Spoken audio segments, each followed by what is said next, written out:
Bonjour ou bonsoir. Aujourd'hui, la méditation va traiter l'ego. Le sujet de l'ego, car c'est en effaçant l'ego que l'on peut plus facilement atteindre une forme de sagesse et d'humilité. Pour mieux l'entendre, installez-vous confortablement, prenez une position dans laquelle vous pouvez respirer et vous détendre totalement. Puis, tout doucement écoutez ici, avec le cœur et l'esprit ouverts. Et sachez que le problème n'est pas que vous pensez trop. Le vrai problème, c'est que vous croyez chaque pensée qui surgit dans votre esprit. Et c'est cette croyance aveugle qui maintient l'ego vivant. Certains ont passé des décennies à étudier les enseignements de Maître Jésus. Et ils ont découvert quelque chose que la plupart des gens ne réalisent jamais. Jésus n'essayait pas d'améliorer l'ego.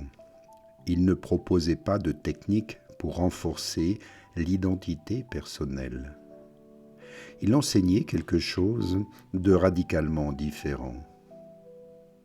Il montrait comment dissoudre complètement cette illusion en une poignée de secondes. Et aujourd'hui, vous allez comprendre exactement comment cela fonctionne. Vous avez probablement déjà vécu ça. Ce moment où une pensée négative surgit et semble si réelle, si urgente, que vous réagissez immédiatement. Peut-être s'agit-il d'une critique qu'on vous a faite. Peut-être est-ce une inquiétude concernant l'avenir. Peut-être un souvenir douloureux du passé, et avant même de vous en rendre compte, vous êtes complètement identifié à cette pensée. Vous devenez la pensée, et c'est exactement là que la souffrance commence. L'ego n'est pas une entité séparée à l'intérieur de vous. L'ego est simplement l'habitude de s'identifier aux pensées.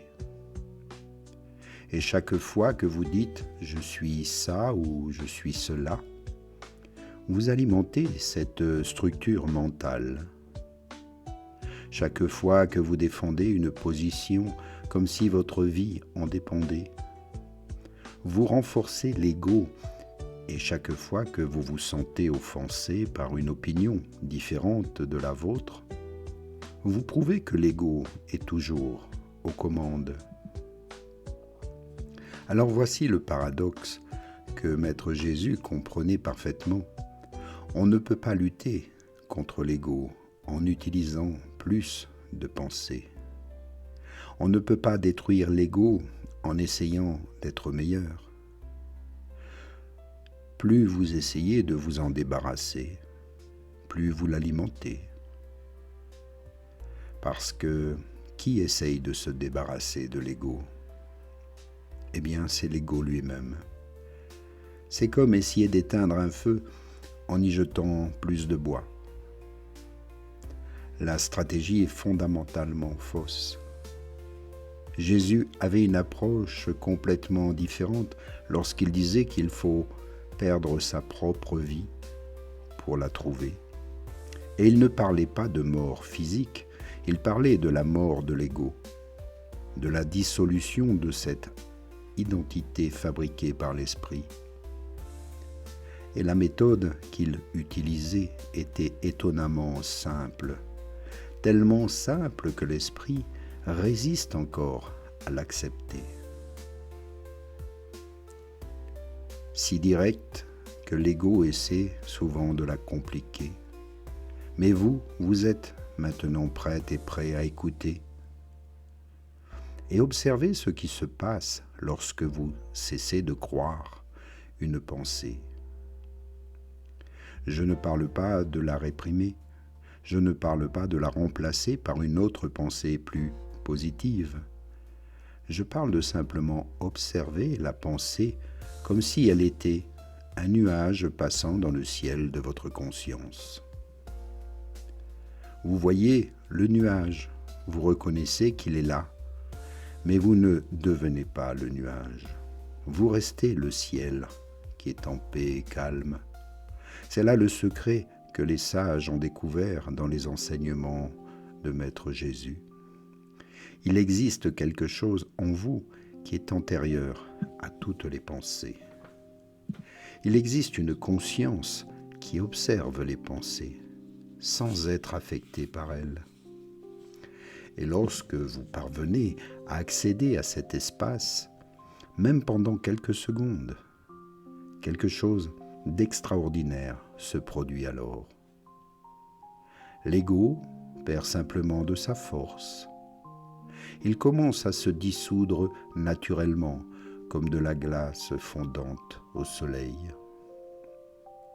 Et vous n'avez rien à faire, simplement être conscient suffit. Pensez-y un instant. Lorsque vous étiez complètement absorbé par un problème, qui a remarqué que vous étiez absorbé? Lorsque vous étiez irrité et que vous avez ensuite réalisé que vous étiez irrité, qui, au fond de vous, s'en est rendu compte? Il existe un observateur en vous qui est toujours présent et toujours conscient, toujours en paix. Et cet observateur, c'est qui vous êtes vraiment, réellement. Non pas les pensées, pas les émotions, pas les histoires que vous vous racontez sur vous-même, mais cette présence silencieuse qui, elle, observe tout. Jésus appelait ça le royaume des cieux qui est en vous. Ce n'était pas une métaphore sur l'avenir. Ce n'était pas une promesse pour après la mort. C'était une description littérale d'un état de conscience disponible maintenant, à cet instant précis. Entre une pensée et une autre, quel est le problème?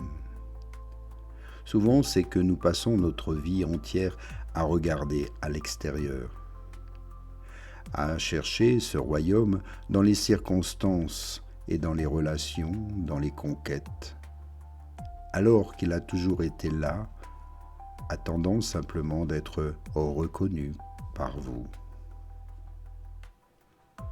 Et nous pouvons utiliser une technique simple basée sur ce principe. On l'appelle l'observation du penseur.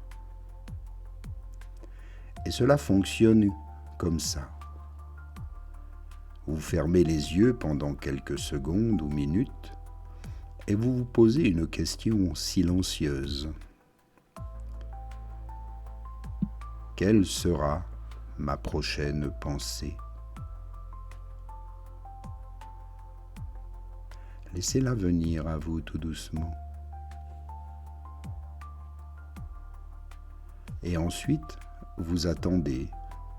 Vous restez attentif, comme un chat observant un trou de souris. Et quelque chose d'intéressant se produit généralement. Peut-être la prochaine pensée tarde à apparaître. Ou lorsqu'elle apparaît, vous la voyez arriver de loin, comme si vous l'observiez de l'extérieur. C'est cet intervalle entre la question et la pensée suivante. C'est l'espace de la présence pure. C'est le moment où l'ego n'est pas actif. C'est la fenêtre sur ce que vous êtes vraiment. Et plus vous pratiquez cette observation, plus cet espace s'étend. Les pensées continuent bien sûr de surgir parce que c'est le fait de l'esprit. Mais vous n'êtes plus perdu dans ces pensées. Vous êtes conscient, consciente d'elles. Il existe une énorme différence entre penser sans savoir que l'on pense et penser en sachant que l'on pense. C'est être en conscience.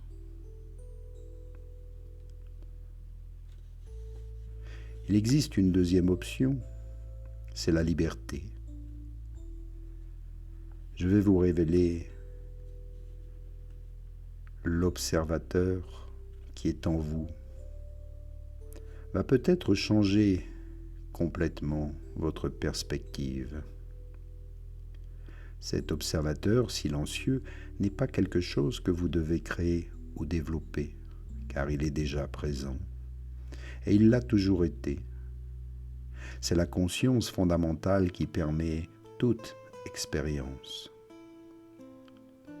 Le problème, c'est que nous passons notre vie entière à regarder à l'extérieur, à chercher des réponses dans le monde extérieur, à essayer d'améliorer notre situation grâce à plus de réalisation, plus de conquêtes, plus d'approbation.